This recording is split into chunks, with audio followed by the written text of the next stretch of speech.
Chapter 16. Cora. A month ago, Cora didn't think there was anything more important than attending a ball in Victorian England, but tonight she just wanted it over. The excitement of her friends to return home didn't touch her. The orchestra played, the people danced, and a few possible matches were made. During the midnight supper, Cora spoke quickly to May as soon as the men went to retrieve their plates. "You travel between here and there frequently. How does it work?" "Remember that night we met at Nellie's ball a month ago, just after you arrived? I wasn't there for the midnight supper because I left to the future." Cora could feel her eyebrows lower as she tried to understand what May was saying. "I had a summer term to complete for an August graduation." "That doesn't make sense." Cora shook her head and tried to imagine how that worked. "Yes, it does if time is a fuzzball. I met you at the ball." May checked around the room to see if the men were returning yet, then leaned closer to Cora. "Just before midnight, I left for 3 months. Then I came back the same day of the ball. It was shortly after you met my mother."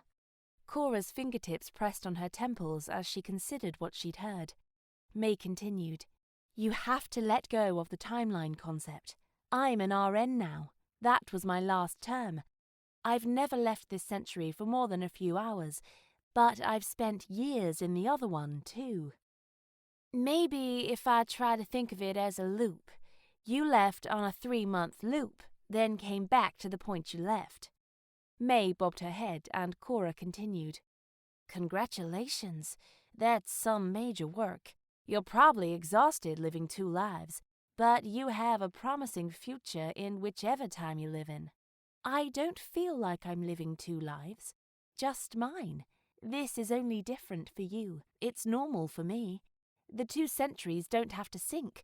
When I'm gone for 3 months, I age that much, even though I return the same night in the past. The people who know me here think I'm 22, but if I add in the 4 years my bachelor's degree took, I'm really 26. May's gaze left Cora's, and Cora knew she was watching Saalfeld. May's voice took on a yearning quality. "I've lived this way for a long time. Like you, each full moon I have another decision to make. Do I stay or do I go? Where will I make my life?" May reached for Cora's hands folded in her lap and gave them a gentle squeeze. "I imagine you're starting to think on that decision yourself. How did you decide?" "I haven't." There was sorrow in May's eyes, and Cora noticed her blinking rapidly. "It seems my head is there and my heart is here. Sometimes it feels like I'm being pulled apart." The longing in her gaze towards Saalfeld was apparent. She hadn't decided. That must be why May held him a little further away from her heart than Cora thought she really wanted to. It was like a wound that opened as the moon waxed stronger. May sat up straighter. "It's a full moon tonight." She didn't elaborate. "She knows I'm having to make the same decision she's had to make for the past few years. Like the tide, the magic pulls on you until you make the decision to stay or go." "I'm leaving here during a ball, and I'll arrive there during a ball. Such a happy coincidence of the universe." Cora could tell that her voice sounded more strained than happy. Maybe May wouldn't notice. May shook her head. "Nellie has a ball on every full moon. They're her way of saying bon voyage to anyone coming or going. The woman loves her job." "Are you going?" Cora asked. "Not tonight. I'm officially on summer vacation. At some point, I think I'll take a graduation trip, but not until I'm rested and can really enjoy it." The men returned, and their table filled with polite dinner conversation. After the apple tart was served, May said something to the group about needing Cora to help her with her hem, and they left the supper together but parted company in the foyer after a quick hug. Cora had no desire to say any parting words. She supposed that was because she'd made the decision to stay, for now.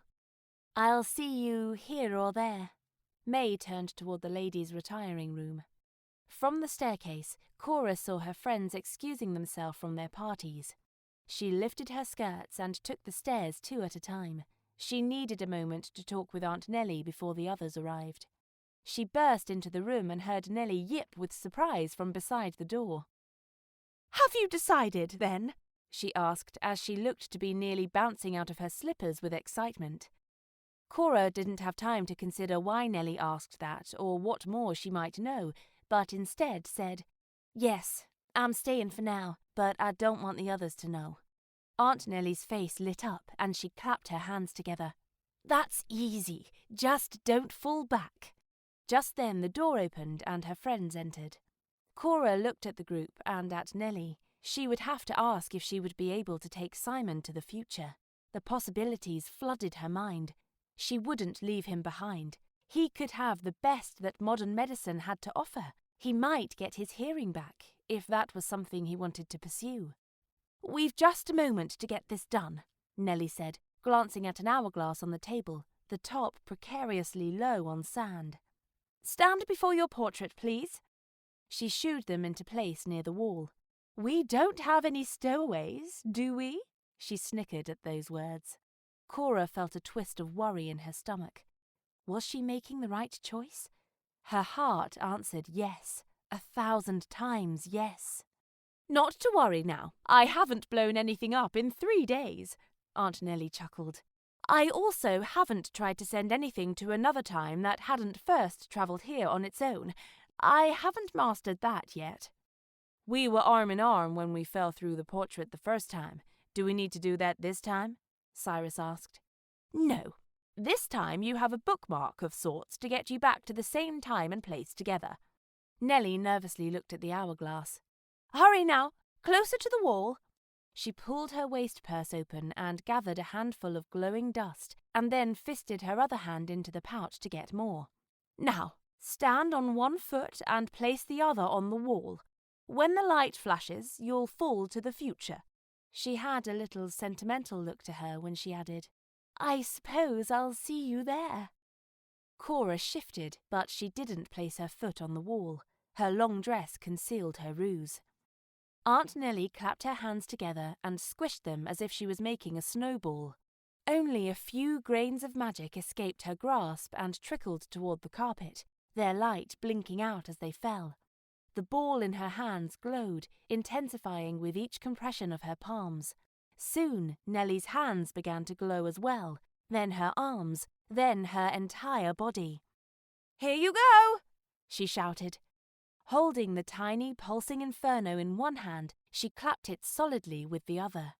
Lightning radiated from the collision, and blazing light flooded the room. When she pushed her hands toward the group, a burst of magic blew past Cora, and her friends seemed to melt into the mural like flaming molecules at light speed. They were gone. Aunt Nellie brushed her hands together, residual dust falling away. "Will they know I'm not there?" Cora asked. "Not if your plan continues to the end, but that remains to be determined by your choices. Myself in the future will take care of what they need to know, if anything at all." Nellie smiled and hooked Cora by the elbow. "Now, let's return to the dance floor and that handsome man of yours, shall we?" They paused by a few painting supplies still on the table. Cora noticed a faint glow from a bowl. "Oh dear, I have a little magic left over." Nellie pinched some dust between her finger and thumb and began sprinkling it on the table in the shape of a square. "You might need a wee bit later." When Nellie waved her hand over the shape, a small purse lay on the tabletop. She scooped it up and dumped the magic dust from the bowl into it. "For privacy, you know." She winked at Cora and gave her the purse. Then Nellie dumped the rest of the dust into her own pocket. "I do look forward to seeing Caitlin, Reese, Cyrus and Jem," Aunt Nellie said. Cora's thoughts twisted, knowing that although they'd just seen them, her friends were a couple of centuries away by now and already being greeted by the modern Aunt Nellie, who will not have seen them in over a century since the time today when she sent them back. Crazy. Nellie's excited chatter continued as they descended. "This is the night, you know. Such a big decision. The kind that changes lives, yours and his. That seems like a lot of pressure. Oh, but don't let that worry you. In fact, forget I ever said that. You'll do what you must, and so will he. It will all turn out tip-top in the end. Do you think you'll ever be able to send someone like your experiment? Cora asked. Perhaps, Nellie answered. When they entered the ballroom, Simon was standing close to the door. Cora could see several mothers and daughters conveniently nearby in case he glanced in their direction, allowing them to approach or speak to him. But he didn't move until he saw her. Then he extended his arms to both Cora and Nellie. After a few steps, Nellie muttered what must have been an excuse to leave, and Simon and Cora continued their walk across the room. What if I were to claim a third dance? He asked without stopping. I didn't plan tonight well. I should have saved one for after supper. I regret my greed at spending both my dances with you before. I blame the orchestra. Who would have guessed there would be 2 waltzes? Cora's heart flipped. It was an excellent argument, and reasonable too. She smiled, remembering his arms around her and her hand in his, but still shook her head slightly. Your mother might have apoplexy. I'd hate to cause her harm. Perhaps a stroll in the garden then, he offered. Or would you rather stay and dance? Her fingers put slight pressure on his forearm, and she smiled up at him. I haven't a desire to dance with anyone else. Cora thought it a very pointed answer, but it was true. If your dances are spent, then mine are too. Simon's eyes looked at her softly. It was like he was finally at peace with his place in her life. His smile was warm as he led her through the French doors to the veranda and down the steps to the back lawn. Lamps dotted the entire field and illuminated dozens of benches, set about for guests to use to escape the crush of the ballroom or the heat the crowding caused. There were hordes of people socializing there, too. Maybe we could sit and talk. Cora pointed to a remote bench being vacated by a couple. When they arrived, Simon gave her a moment to settle her skirt before he sat beside her. As she looked back toward the house, Cora saw Nellie on the veranda blowing dust toward them.